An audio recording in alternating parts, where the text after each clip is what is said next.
C'est l'heure de la bagarre avec Baki the Grappler aux éditions Meian. Ouss.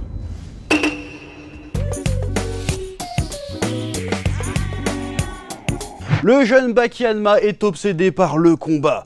Il s'entraîne d'arrache-pied pour atteindre son but ultime dans la vie, vaincre son père Yujiro Hanma, aussi connu sous le nom de l'ogre, aussi connu sous le nom de la créature la plus puissante du monde. Rien que ça.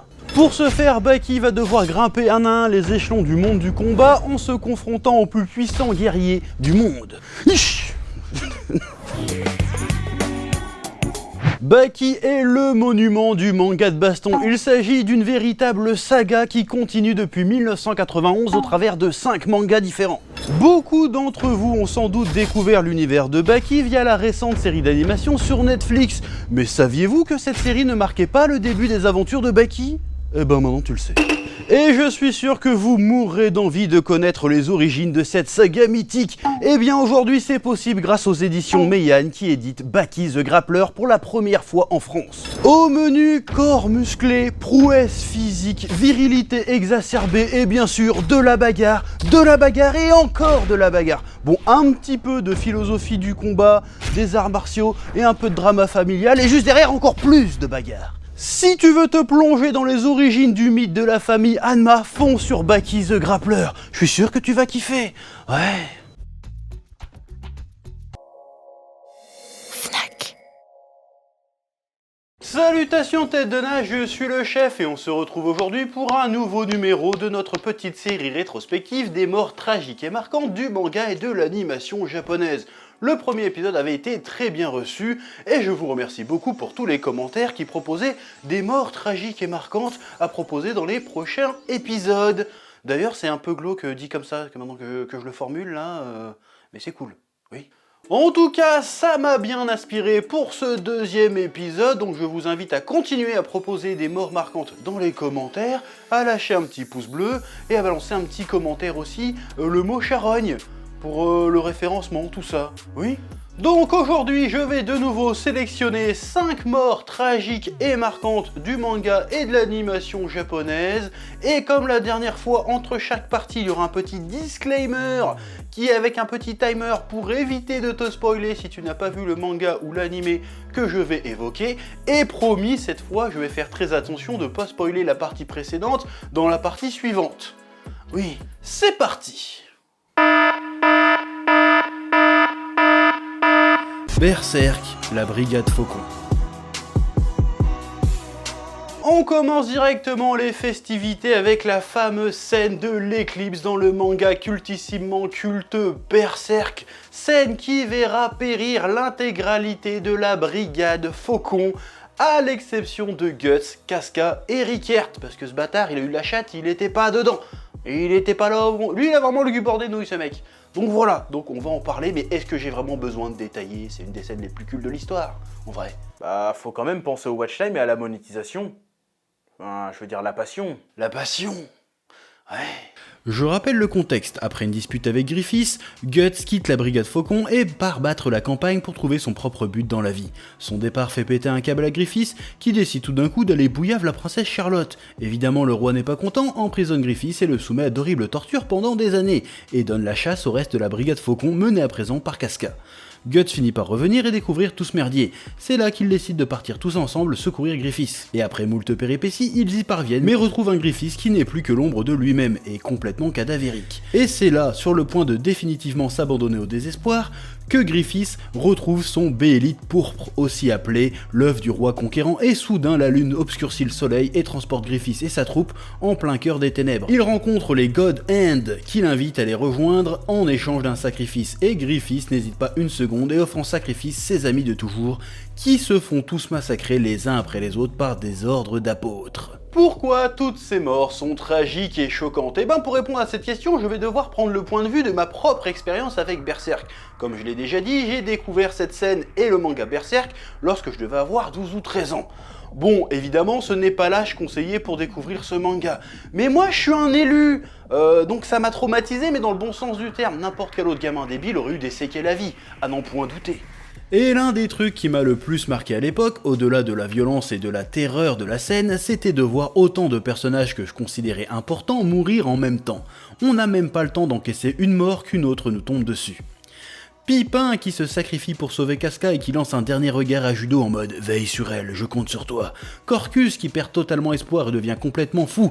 Ce qu'il vit est tellement insupportable qu'il en vient à se persuader qu'il est en train de rêver avant de se faire tuer par un apôtre déguisé en femme à poil. Et enfin Judo qui donne tout ce qu'il a pour protéger Casca. Il va même jusqu'à faire barrage de son corps pour la sauver. Et dans son dernier soupir, on comprend qu'il était lui aussi amoureux de Casca, qui se retrouve à présent seul au milieu des ténèbres. Ces personnages comptaient parmi les piliers de la brigade du Faucon et surtout des piliers dans la vie de Guts, devant qui les apôtres agitent fièrement les dépouilles de ses camarades. Mais le coup de grâce, c'est quand Guts, dans son rêve, voit toute la troupe du Faucon s'éloigner de lui et qu'il ne parvient pas à les rattraper.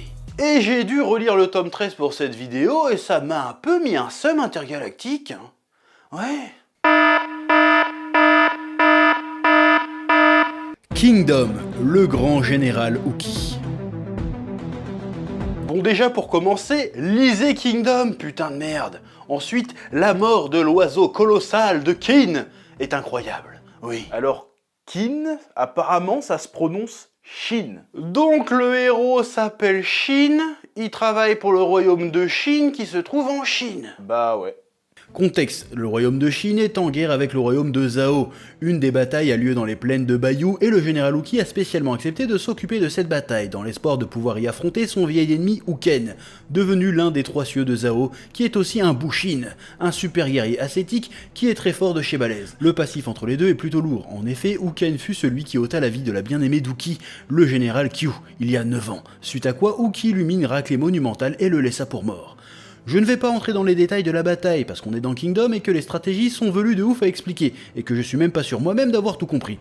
Mais ce que je peux dire c'est que l'armée d'Uki et l'unité Ishin de Chine se retrouvent en sous-effectif et piégés par le stratège surdoué de Zhao, Riboku. Donc le gars s'appelle Shin, il fait partie du royaume de Chine en Chine et il commande l'unité Ishin. Oui. C'est un manga de guerre ou c'est un album des Schtroumpfs là ? Blague très subtile. J'avoue. Bref, alors que l'armée d'Uki est encerclée par une armée 10 fois supérieure en nombre, Uki parvient à motiver les troupes et doit affronter Uken dans un ultime combat. Et quel combat! 2 titans s'affrontent sous les yeux ébahis de dizaines de milliers de soldats. Un duel qui va sceller le destin de la Chine et ouvrir une nouvelle ère. Et Uki va tout donner, il va même dominer Uken, mais une petite salope de général de Zhao lui a décoché une flèche dans le cul, donnant l'occasion à Uken de pourfendre Uki avec sa Gandao. Alors que ces hommes sont tétanisés à la vision d'un Uki transpercé, Uki refuse de rendre son dernier souffle et balance un discours de motivation incroyablement inspirant, qui change ces hommes en véritables démons et qui leur donne la force de réussir à s'échapper. Shin se retrouve à chevaucher aux côtés d'Uki, qui en profite pour lui enseigner une leçon sur ce qu'est un général. La scène fout des frissons d'épicness, c'est ouf. Puis il fait ses adieux à ses hommes dans un discours poignant, plein de fierté et de noblesse, et rend son dernier souffle fièrement dressé sur son cheval en donnant sa Gandao à Shin. Et il lâche encore une tirade en voix off, qui est incroyable. L'émotion est présente, des larmes d'hommes ont coulé. L'oiseau colossal de Shin, c'était un peu l'ultime badass de Kingdom. S'il y a bien un perso qui semblait invincible, c'était bien lui.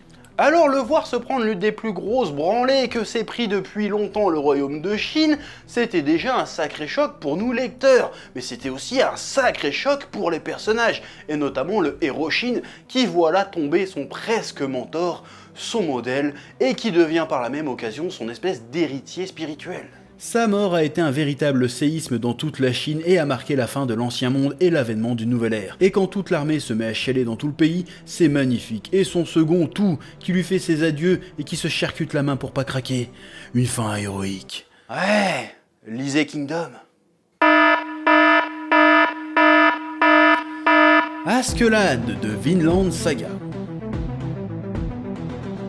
J'en profite pour te dire que j'ai fait récemment un menu manga sur Vinland Saga. Va le voir si ce n'est pas déjà fait. Ouais. Askeladd est sans conteste l'un des personnages les plus appréciés de la masterclass Vinland Saga.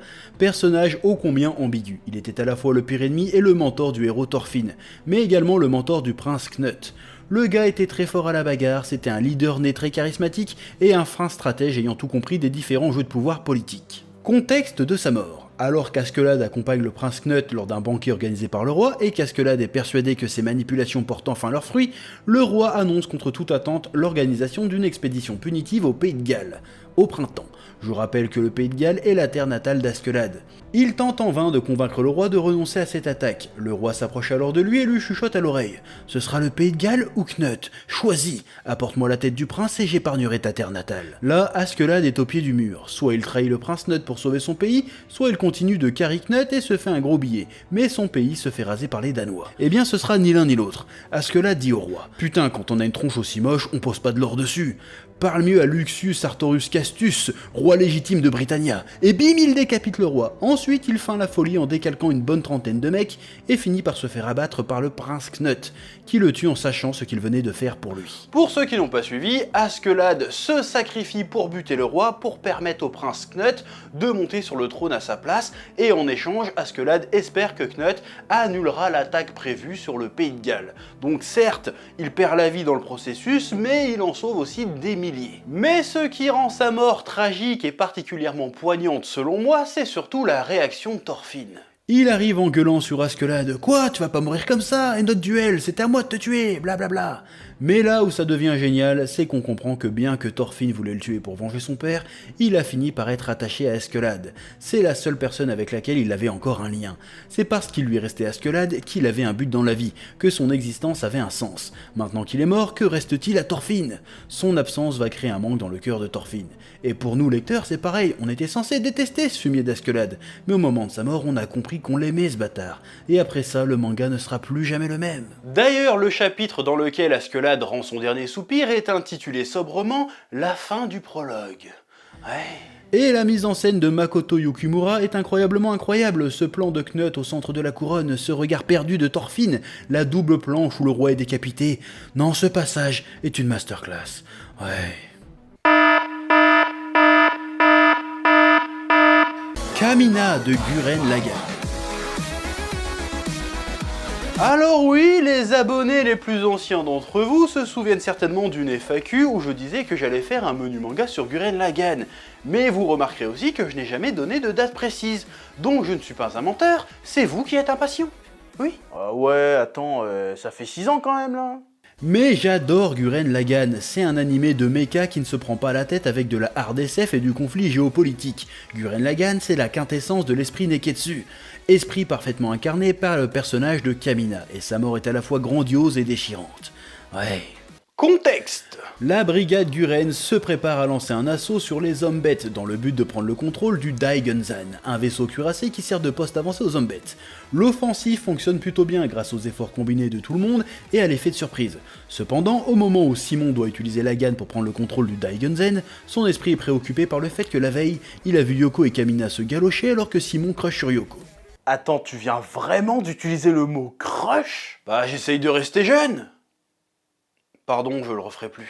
Bref, en voyant son pote pas concentré, Kamina débarque dans le cockpit de Lagann et met un pain dans la tronche de Simon en lui balançant un discours de motivation dont il a le secret. Et bim, Simon retrouve son focus et sa détermination et réussit à s'emparer du Daigenzan. La brigade Gurren retrouve un nouveau souffle. La bataille semble gagner d'avance quand soudain, c'est le drame. Kamina et son Gurren sont transpercés par la lance du général Timilf, et après il se fait enchaîner par Timilf et Viral en 2 contre 1.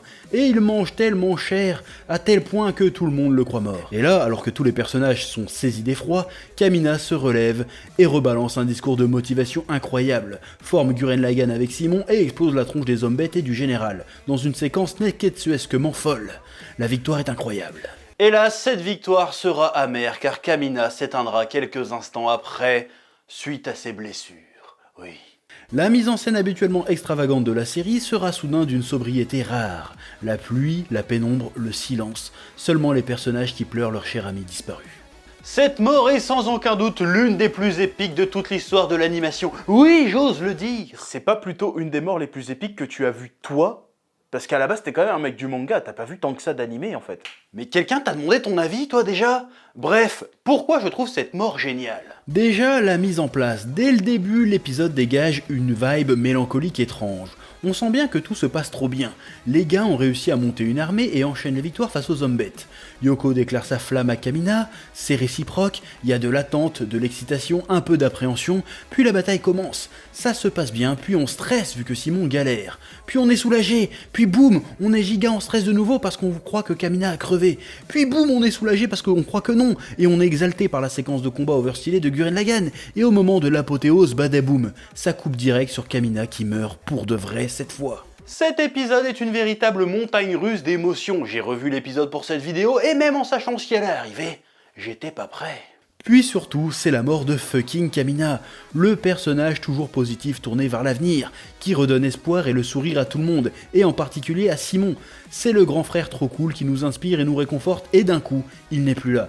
C'est comme si le cœur et l'âme de la série mouraient sous nos yeux. Comme les personnages, nous aimions profondément Kamina. Après ça, Simon va devoir continuer à avancer sans son Aniki. Il ne sera jamais plus le même, et la série non plus ne sera plus la même. En plus, Kamina se paye le luxe de se taper la pose d'Ashita Dojo en mourant. Une mort de roi, on t'a dit. Oui. Jiraiya dans Naruto. C'est là une des morts qui m'a été le plus citée. Limite, je me suis fait engueuler parce que je l'ai pas mis direct dans l'épisode 1. Mais réfléchis, je vais quand même pas cramer toutes mes cartouches en un seul coup. Bien sûr, mais oui. C'est en effet une des morts les plus marquantes du manga Naruto, et pourtant le manga Naruto en compte quelques-unes des morts marquantes. D'ailleurs, on en parlera sûrement dans les prochains épisodes. Bon, on parle de Naruto, c'est relativement connu, donc je vais pas passer quand même 3 heures sur le contexte. Jiraiya informe Tsunade qu'il pense avoir trouvé où se planque le chef de l'Akatsuki et décide d'aller vérifier seul. Il retourne dans le village où il avait plus ou moins recueilli et entraîné 3 orphelins de guerre, Konan, Yahiko et Nagato. Du coup, il se tape tout un tas de flashbacks puis se retrouve rapidement confronté à Pain et ses 6 corps, et les affronte tout en essayant de percer le mystère de ses pouvoirs et de son identité. Et après un combat acharné, Jiraiya finit par comprendre l'identité réelle de Pain, et avant de rendre son dernier souffle, grave un message codé sur le dos du papy grenouille à destination de Konoha. La mort de Jiraiya est particulièrement marquante, premièrement parce que Jiraiya est un personnage emblématique de Naruto qui occupe une fonction primordiale dans la mythologie shonénique neketsuesque, le rôle du mentor, du sensei, du héros. Donc forcément, quand un joueur de ce personnage meurt, il y a toujours un petit côté passage de flambeau un peu classe. Le contexte est aussi super important. Jiraiya ne meurt pas face à un ennemi random, il meurt face à Pain, à Nagato, l'un de ses anciens disciples. Un disciple qui est passé du côté obscur en partie parce que Jiraiya n'a pas été capable d'apaiser la souffrance de son cœur. Pain, souffrance en anglais, pain, souffrance, méga subtil. Le personnage au moment de mourir fait un bilan de sa vie, et dans un premier temps, il en fait un bilan négatif. Son sensei et la plupart de ses disciples sont canés, Orochimaru a mal tourné, Nagato est le chef d'une organisation terroriste, et en plus il n'a jamais réussi à serrer Tsunade. Mais il meurt quand même avec le sourire parce qu'il comprend que son rôle n'était pas de changer le monde, mais d'inspirer celui qui changera le monde. Ça il le comprend avec le flashback avec les parents de Naruto, qui nomment leur fils comme le héros de son roman.